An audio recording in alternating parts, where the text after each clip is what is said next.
Hey guys, I'm Dov, and today I'm back with more Total War Warhammer 2 multiplayer action. Today I've got a very special 2v2 for you guys. The Forces of Chaos, Archaon the Ever-Chosen, and Wulfric the Wanderer have managed to interrupt the ritual here. Of course, both of these chaotic forces seeking the magic of the ritual that Archaon the Black was performing here. And, Archaon wanted to come steal the magic. He convinced Wulfric to bring both armies here on Wulfric's boat. Don't ask how they all fit on there. Chaos is magic and everything. But the return was that Wulfric got to kill Archaon himself, which he has done. Unfortunately, it looks like Khalida is a little bit angry and does not want the Chaos forces to steal the magic here. And something strange has happened because she's somehow convinced this blood dragon to forsake his house, renounce his vampire status, and bring his forces into an alliance with Khalida, which is very, very strange because she hates vampires, but let's not dwell on that for too long. Here we go. Got a couple of Marauder Horsemen up front. My forces are going to be Beasts of Tashnar, Norscan Ice Wolves. Of course, we've got a Shaman Sorcerer Lord of Fire as well. Berserkers mixed with Marauders up front with a couple of Famir, including Miststalkers and Great Weapons. Of course, Wulfric. For Archaon's force here, we've got, of course, the Ever-Chosen himself, Summoners of Rage, and a Shaggoth. Strong front line of Chaos Warriors with great weapons here, some Marauders on the periphery, and some Poison Warhounds as well. As for Khalida's coalition, we've got Blood Knights here, and some Hex Wraiths at the behest of the Blood Dragon, Skeleton Spears, Cairn Wraiths, Blessed Legion, and Skeleton Archers. More Spearmen up front. And, warriors as well. So we've got all varieties of skeleton spears here, both the good ones and the other good ones. Honestly, skeleton spears are a pretty decent unit. Crypt ghouls, we've got a black coach, Sphinx of Usek. You can see that Fireball comes in, does smack one of those Ushabti Greatbows as well as High Queen Khalida. Archers here, we've also got a Lich Priest, Lore of Death, who's also going to get smacked by a Fireball. And that's pretty much it. So honestly, the pick of the ethereal units here, this is actually against Heir of Carthage. It took place on one of his streams. Some of you may be wondering why the battle looks familiar. That's why. The pick of the Hex Race is a little bit risky here. Both Chaos and Norska have very good magic damage options. So, it's going to be tough, but we'll see if he can keep them alive. Same thing with these Cairn Wraiths here. But the battle is just about to get underway here. You can see a Spirit Leech going down on Archaon in the distance there from the Death Priest. And yeah, the Chaos Marauders and Berserkers just going to be engaging here. Not really a lot to it. Typical Chaos nonsense, but yeah, this beautiful front line charge all across the line here. You can see the Black Coach is doing some disruption here, but the Warriors, they get engaged on these skeletons, and then the Graveguard are going to follow up, and these Ushabti as well. So very heavy. Meanwhile, a Flamestorm unleashed in the back line going to do a ton of damage to those Graveguard, but unfortunately will come do some friendly fire as well.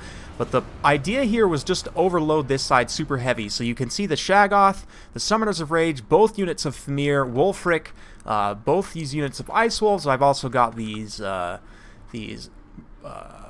Horsemen here. Lots of Marauder Infantry. The idea is just to overload this side super hard and collapse in, get to these ranged units, and just shut them down very quickly.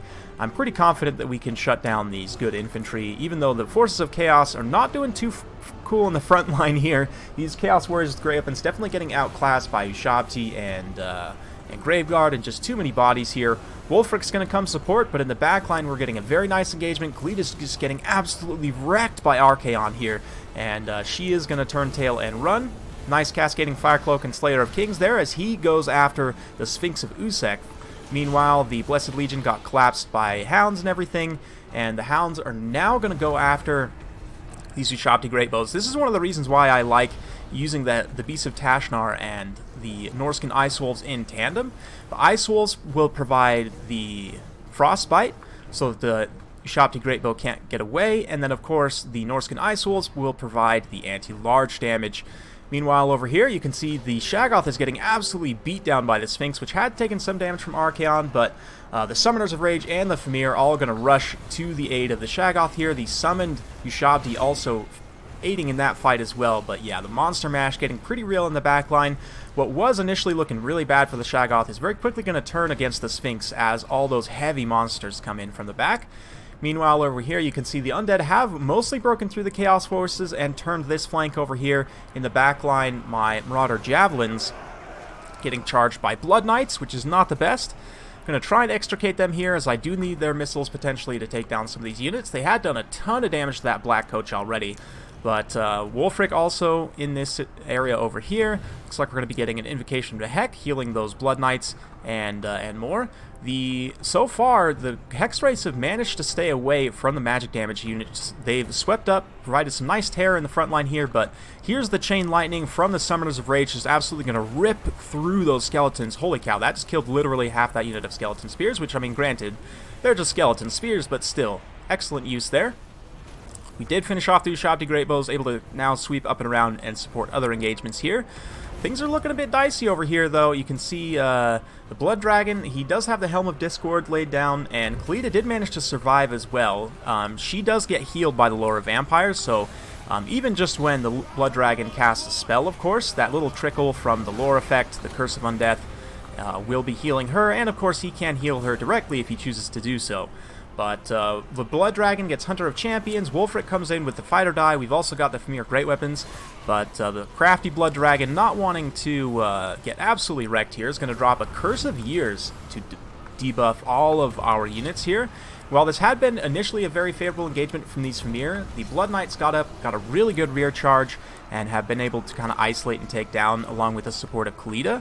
She does, of course, give them that My Will Be Done when she's nearby, which is nice, certainly.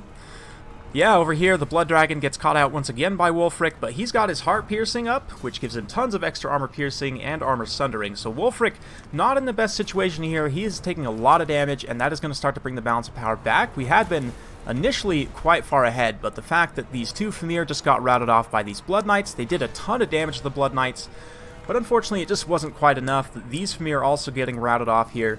But at the same time, the Shaman Sorcerer is able to get into the Lich Priest here. He has better stats, somewhat better stats, actually not that much better. But we do have the Javelins nearby for support. A lot of the Forces of Chaos have rallied over here, starting to beat down some of these Graveguard. Archaon, you can see running around, rallying his forces together here. While initially those warriors had taken a beating in the front line, they were able to kind of re-secure here. Very nice rear charge with the Shaggoth into these Graveguard here. Also supporting with the Hounds as well. My Hounds, instead, are going to come up and screen out these Blood Knights here. Again, the Frostbite and the anti-large damage. Blood Knights normally would be too tough for these guys to take down, but in a late game situation like this, where the Blood Knights are very tattered, they're chasing something else, so they're not going to be, you know, charging the Hounds or the Beasts of Tashnar directly, we are going to be able to get a very favorable situation, and you can see the Blood Knights starting to get just absolutely dragged down by the Hounds, which is super rough. Honestly, for me, these two were definitely the MVPs of this match. But yeah, we've also got the Javs now. Going to be throwing in a few more Javs at Kalita. She is barely hanging on, down to 62 HP after that volley. Oh man, so low, 45. She's barely just about to crumble, and the Famir will probably finish her off. Yep, Miststalker finishes her off there, and also beating down the Lich Priest. So with that, that is going to put a pretty decisive hit on the balance of power. Wulfric had been, was being chased off, I should say, by the Blood Dragon Lord. But the Marauders were able to kind of bail him out there. It cost them a few of their own, and of course they're going to be routed off now as well. But Wulfric's able to make it back to the fight, and somehow these dang Hex Wraiths are still alive. Like, even though the Undead are likely going to lose this, holy cow.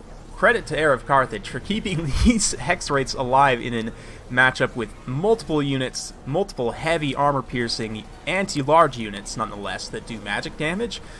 So, credit to them. They are going to start to get dragged here. Wulfric's going to unleash one more cast of the boat. I hadn't got any of the casts that he had used earlier, but he did get quite a few kills there. 106 kills on Wulfric.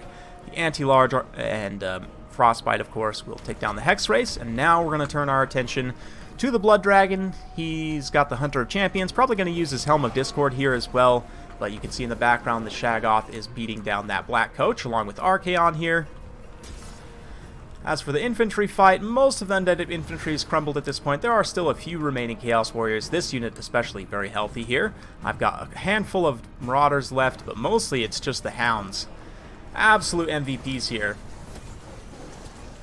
And here comes the final charge, the Blood Dragon making his final stand with his Black Coach. All of the Tomb King forces are gone at this point, and it's just a matter of time before it hits disintegration. And there we go. So, well played to Heir of Carthage and everyone else. The other two, I believe, were viewers. I want to say my teammate was Flying Taco. I'm not sure. I think Sebedy Swoody is just one of Heir of Carthage's subscribers. But anyway, well played to everyone involved. It was super fun. One of the most fun 2v2s I've played in quite a while. In terms of the army breakdown here, you can see for me, Wulfric racking up 110 kills, 131 for the Brutes of the Hound. Of course, the Famir also supporting some key monster engagements, but really, like I said, the Ice Wolves and the Beasts of Tashnar are my MVPs, taking down those Ashopti Greatbows, taking down the Blood Knights in the late game, along with the Chill Guys, or sorry, the Hex Wraiths, and just generally being a huge nuisance for Flying Taco here. Got 200 kills on the Summoners of Rage at the end of the day. They were definitely the MVPs for him. Did great anti-large AP work against some of the monsters, and of course that massive Chain Lightning. Shaggoth also did some really nice work. Got into some tough situations, but was able to hold out in the end. The Chaos Warriors, some of them got run over. The one that didn't, though, 141 kills.